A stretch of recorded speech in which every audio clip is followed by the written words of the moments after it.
புனே விரைவு சாலையில் பிரேக் பிடிக்காத லாரி அடுத்தடுத்து 25 வாகனங்கள் மீது மோதியது. ராய்காட் மாவட்டத்தில் உள்ள அடோஷி சுரங்கப்பாதை அருகே இந்த விபத்து ஏற்பட்டது. பிரேக் பிடிக்காத கண்டெய்னர் லாரி கட்டுப்பாட்டை இழந்து BMW மற்றும் மெர்சிடஸ் போன்ற சொகுசு கார்கள் உட்பட வாகனங்கள் மீது அடுத்தடுத்து மோதியது.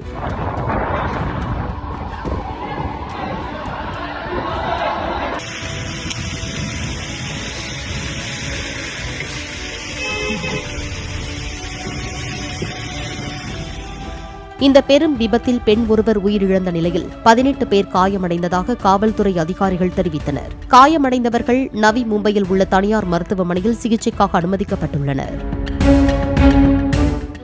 பிளே ஸ்டோர் மற்றும் ஆப் ஸ்டோரில் இருந்து பாலிமர் செயலியை QR கோடு மூலம் பதிவிறக்கம் செய்யுங்கள். செய்திகளை உடனுக்குடன் பெறுங்கள்.